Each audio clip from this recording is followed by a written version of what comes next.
What's up, guys? Mutt Voss here, and as you guys see, we have the official Madden 20 ratings of all the players in the league.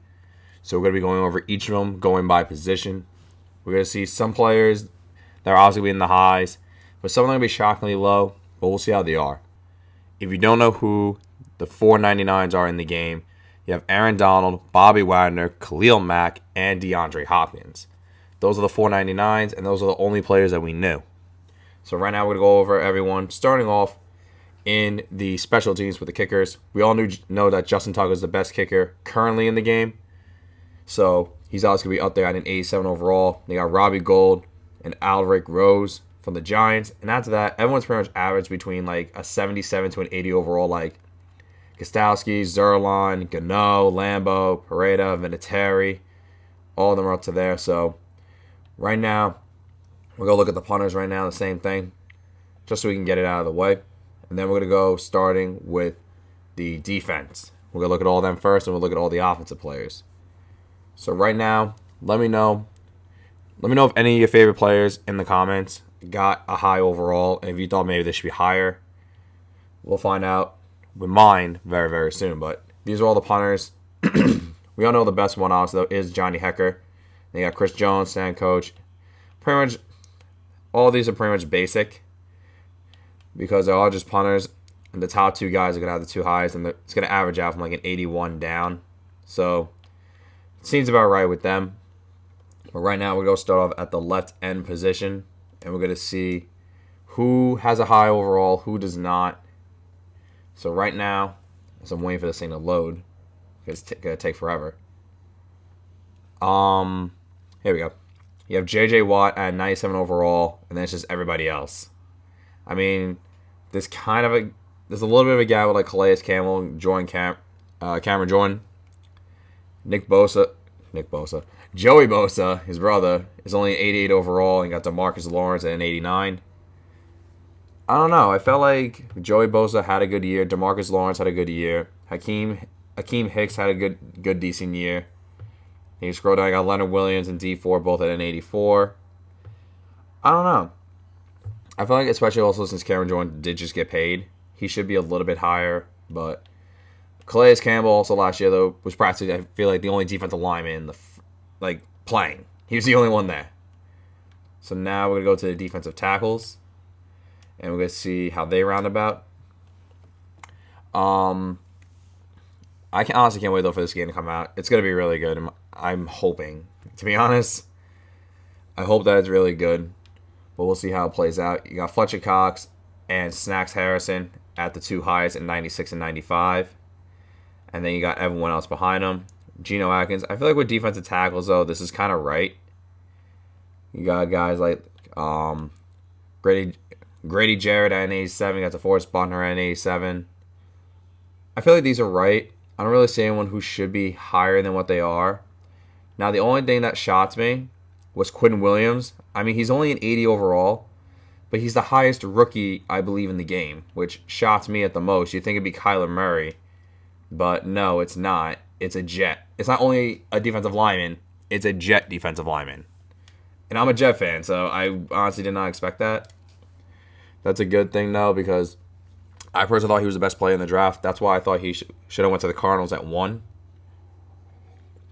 But hey, I ain't a GM, I ain't a coach, so maybe they see something I don't. Now this I felt like was right. Aaron Donald's a 99 overall. Then everyone else, there's no comparison. There is no competition.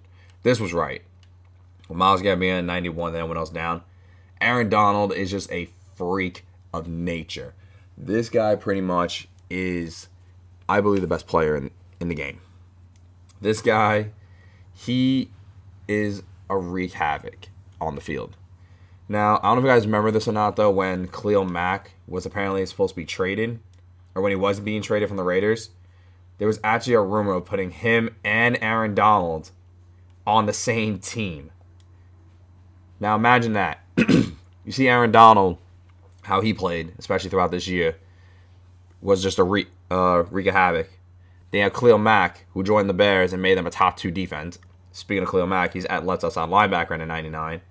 And Von Miller as well as a 97. And then there's just no competition again. This seems right. The only thing I would increase is Darius Leonard because he won Defensive Rookie of the Year and he's only an 84. He has to be up here with Ryan Kerrigan at least. That's the way I look at it. Other than that, everyone else is the same. Anyway, like I was saying before, you have Khalil Mack and Aaron Donald on the same team. Dude, who's stopping them? Who is stopping that team? Like, you're going to have two of the best rushers pretty much in the game in your face every freaking down. That's incredible. But nope. Went to the Bears, made him a top 5 defense. Anyways, getting off that topic. Bobby Wagner at 99. He was the third 99 overall, so this seemed about right. You got Luke Kuechly at 98. And then after those two, it's pretty much two others that are in there with Levante David and Deion Jones. Then it's just all the average guys. Now, CJ Mosley, I like him for the Jets, though. I like his overall where he is. Jalen Smith, I feel like he should be a little bit higher. But I would say maybe more around like CJ Mosley. If anything, I would give him an 88 at the most. But other than that, Roquan Smith had a good year. I feel like he could be a little bit higher from an 81, maybe like an 84 or an 83. Shazier, I feel like his overall is never going to change because, honestly, he's still in the league. He's still good, but he hasn't been playing for a while, obviously, because of what happened to him, because he got hurt. But I believe he's going to come back. Shazier's going to come back, and the day he comes back, he's going to be a problem for everybody because he's just going to be lurking around trying to make a point that he can still play this game. Anyways, Jadeveon Clowney, the guy that still hasn't signed yet, though, his franchise tag, new extension, anything, is the highest route on linebacker at a 92. Then it's everybody else here at the outside linebacker spot. Now, obviously, there's only like a couple top guys. How is Chandler Jones still in 82? Someone write that for me in the comments. How is he still higher? I would put Chubb up there than him. But anyway, the only one I would really change here is really Van Der Esch. Van Der Esch, I would want him at about a 90 because I feel like, didn't he have a good year this year? When I was watching the Cowboys play, I could have sworn he played really well. But other than that, you got all the basics down here. They got Fowler Jr., Leonard Floyd, JPP, Clay Matthews. All seems about right. I would just move Lane Van Der Esch to the highest as a 90. Do I believe he's better than Telvin Smith? No. Smith then should be a 91 if that's the case. But anyway, we're going to look at the corners now. With this one, I kind of have a feeling who the top one's going to be. Because once again, though, I believe it's going to be Ramsey.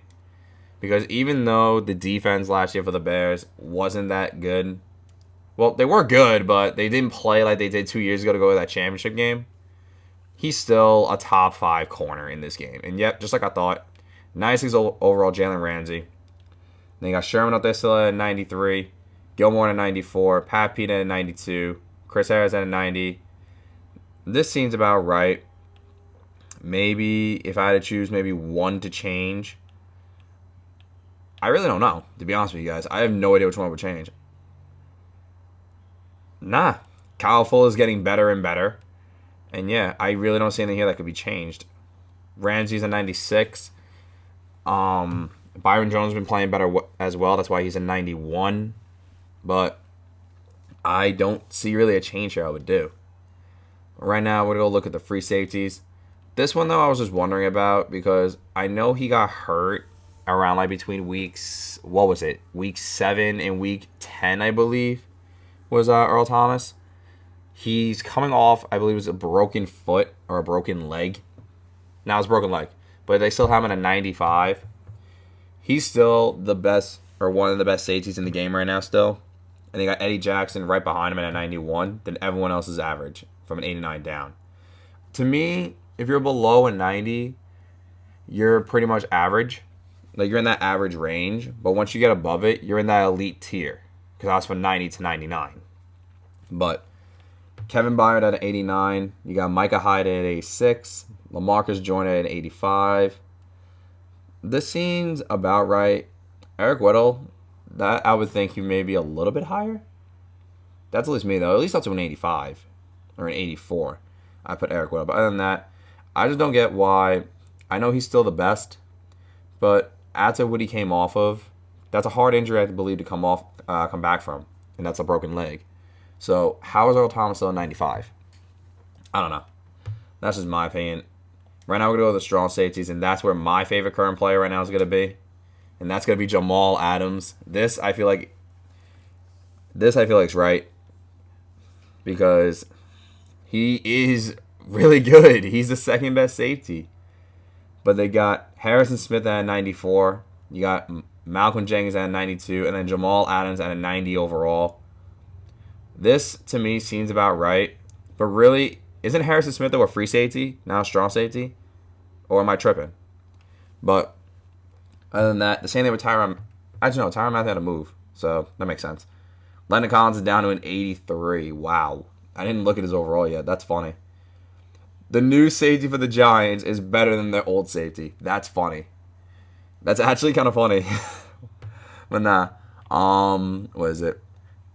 Keanu Neal got hurt last year, still an 88 overall. But Derwin James, I feel like, should be a 90 because even though he didn't win Rookie of the Year last year, he did play not that bad. He played really good for the Chargers on that in that secondary. But right now, we'll get this one out of the way. We're gonna go to the offensive line.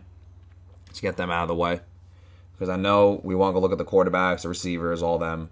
So I feel like there though is where you're gonna see like some guys is like, who are they talking to? Who are they sleeping with? How are you that high? You got Mitchell Schwartz is the best right tackle. Then it's Lane Johnson and everybody else. With this, I can see being right. Now, the only one that just shot to me, though, was Trent Brown. He just got paid, and he is down to a 78. Now, to be fair, he is moved to the right tackle, and he did play left tackle to protect Tom Brady's blind side. So that's probably why he's a low overall. But my man just got paid $60+ million for 4 years as an offensive lineman. And you're down to a 78. Aren't you supposed to be like a top 5, top 10 offensive lineman? But again, probably the reason why because he moved and they want to see how he plays at that position. But this is right.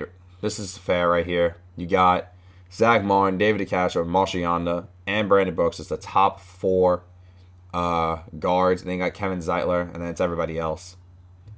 All the way down to Brandon Sheriff. This all seems that's about right. Zach Martin is still the top guard in the game, besides with David DeCastro and Marshall Yonda. Everyone else is just below that status. This I see being right. Clinton Borling, I don't know how long he's gonna be in the game for because he just announced his retirement today. So I don't know how long he's gonna be in there for. But we'll see what happens. If I can just click this. Nope. Oh, there we go. Okay, I know what I just did for a second. Alright. Right now we're gonna go to the centers, because that's a position we need. If you're a Jets fan, you know exactly what I'm talking about. We need a center. Unless Jonathan Harrison comes out of nowhere and becomes a Pro Bowler. But like I said before, though, with the guards, I see that being right because those are the top 3 guards. They always know how to protect their quarterbacks, and they always play very, very well. Now, with this one, you got Jason Kelsey and Travis Frederick tied as the top center in the game with Rodney Hudson. Then everyone else is average. Frederick is good, yes, but correct me if I'm wrong, though. I know he didn't get hurt. He had some like disease. I forgot what it was called. But does that still make him though a 94 overall? Honestly, though, since he barely played this year, though, I feel like he should be down into at least a 90 or a 92 because he didn't really play that much. So he still gets the top spot. I don't know. That just doesn't make sense to me. But other than that, everyone else is average. So right now, let's go look at the left guards. We're almost done, though. We already got about, 7 more positions to go, and everything is done.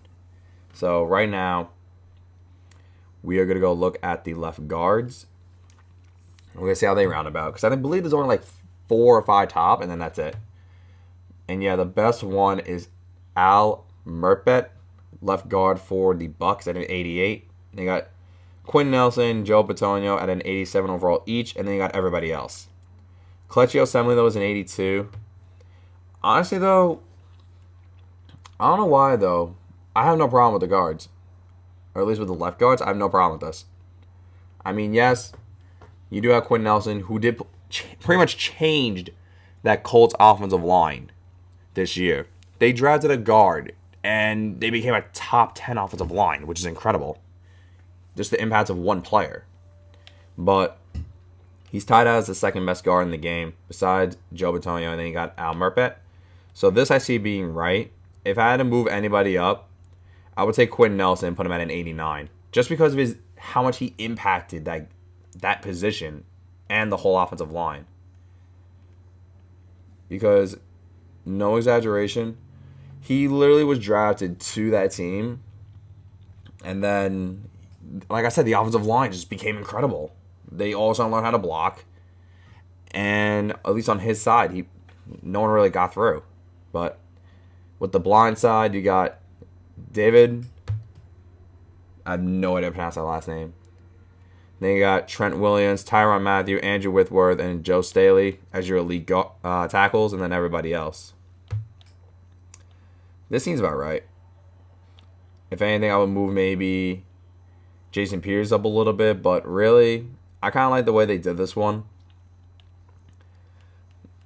I honestly don't see a problem now looking through them. Like I said, I would just move up, Jason Peters, and that's about it, but he's on the tail end of his career. He's going to probably retire soon. And that's why they went out to Andre Dillard, the Eagles, at tackle. So, as you guys see, though, we're up to the tight ends right now. And there's no one in that 96 to 99 range. Or 97 to 99 range, but you get my point. You have Travis Kelce is the best at a 96. Then you have 93, Zach Ertz, 92, Delaney Walker, George Kittle at 90. That seems about right. But can someone explain to me how the heck Tyler Eifert, the most injured-prone tight end in the game, is still an 88? Doesn't this guy get hurt like every year? He gets hurt within the first, I believe, 6 weeks of the season. Then you got Jordan Reed. He gets hurt too a lot, but at least he was able to stay healthy a little bit longer. Hunter Henry towards ACL in the beginning of the year. Like way in the beginning. Like I believe he was in like minicamp. So they didn't really want to change his overall, which kind of makes sense. They put him down though probably a little bit. Other than that, they have Jason Witten comes out of retirement. He's an 83. Explain. He hasn't played in a year and he's an 83 overall. That's funny. But other than that, the top tight ends I agree with. I just don't understand how the heck Tyler Eifert's this high. Maybe somebody in Cincinnati can explain this to me. Because he's hurt every freaking year. How are you an 88 overall? I don't get it. I just don't understand it. But before we go look at receivers, we're going to look at the fullbacks. And we're going to see how they are. Because it shouldn't be that hard to figure out who the heck the best fullback is. It's probably like, what's his name? Kyle Juszczyk. He's probably going to be the best one out there. And you're going to have, just like I thought. Whoa, what happened? Yeah, I don't know what I did. Anyway, yeah, you got Kyle Juszczyk as the best, and then you got everybody else. That's pretty much all it is with the fullbacks. It's not going to be that long to do. It's Juszczyk, everybody else. That's about it. If you want to move any of them up, I would say maybe like James Devlin, maybe. I don't know. Just because how he helps Tom Brady with with pretty much that whole running dump pass scheme, I guess. That's probably the only one I'll move. Other than that, there's only one good fullback. It's Kyle Juszczyk. So, props to the Niners for getting him. Now, here's what's interesting. DeAndre Hopkins is a 99 overall. AB's a 98. Now, do I believe DeAndre Hopkins is the best receiver in the game?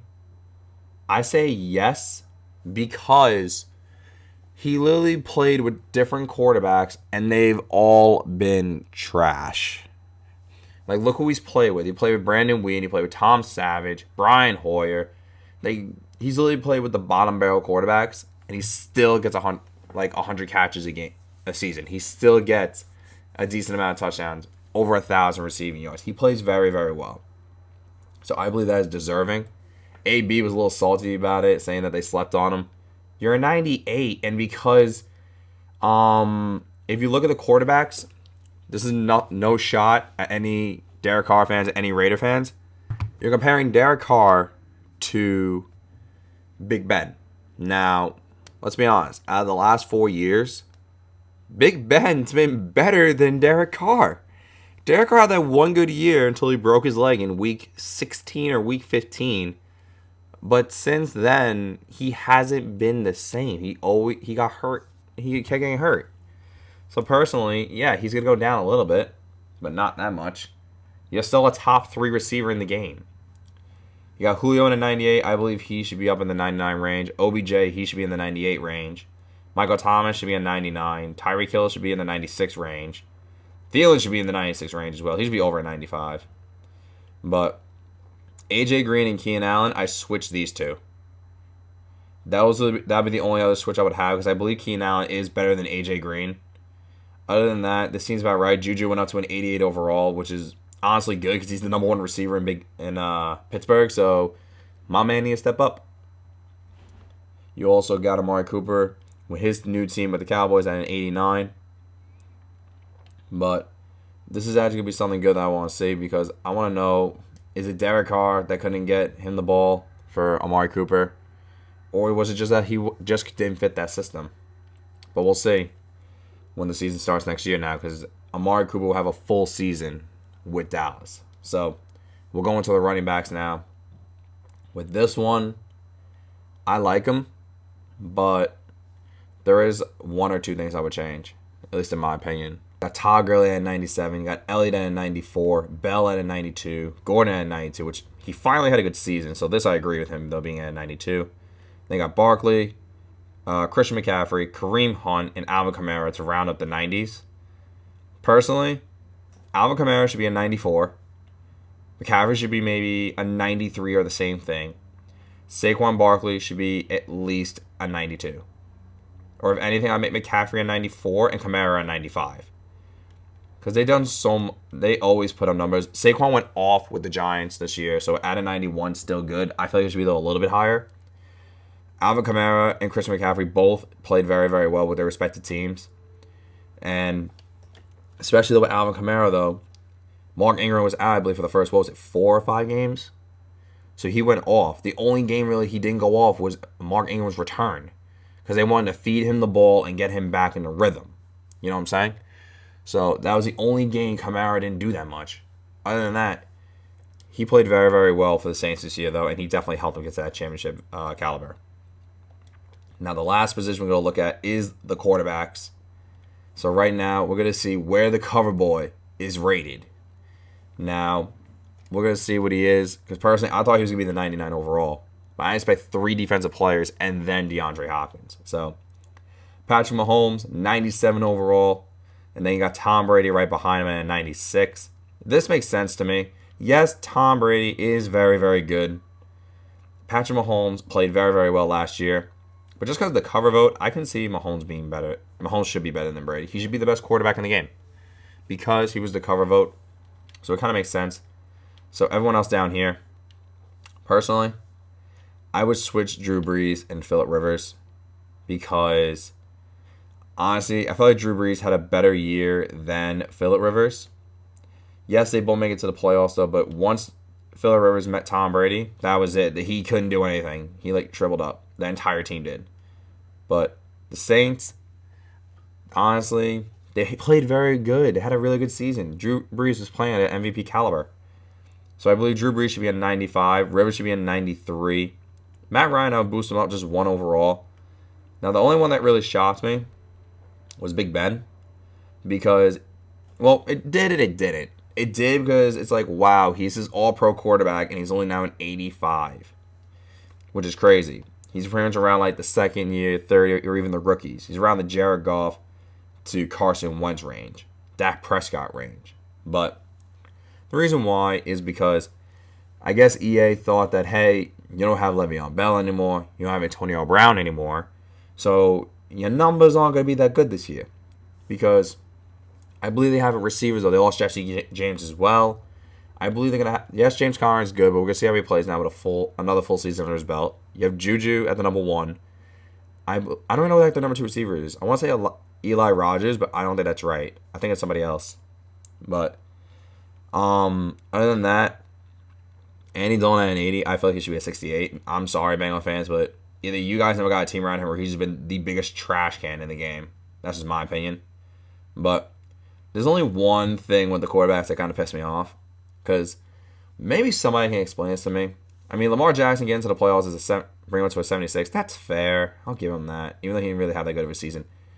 How the hell Is Josh Allen and Sam Darnold lower than Ryan Fitzpatrick? Also, how's Trubisky, by the way, at 75? I mean, he didn't have that bad of a season. They had me in the low 70s.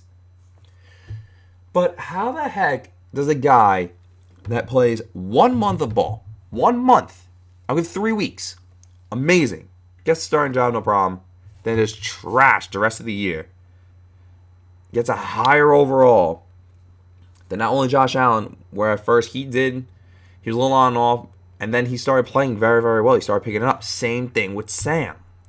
Sam had that good week 1 game, and then it was up in the air with the Jets. But then once after Thanksgiving hit and he came back from that foot injury, he started playing better. So someone explain that to me. I don't understand it. Like, I don't know, man. I don't believe Ryan Fitzpatrick should be a 75. That's just my opinion. I'm telling you, I will say it right now. Miami's going to do good the first 3 weeks. And then when week 4 hits, Fitzpatrick is going to be trash. Watch. Don't be surprised, Miami fans, that Josh Rosen's starting by week 6. Really don't. So, anyways, got that little thing out. That is all of the ratings for all the players in Madden 20. So, let me know, did your favorite player get a high overall? Do you feel like he was too low? Should he be higher? Do you feel like that they're good or bad? Let me know in the comments below. I hope you guys, though, did enjoy the video. If you guys did, please leave a like. Subscribe if you are new. Follow me on Twitter. My link will be in the description below. Hope you guys have a great day. And I'm out.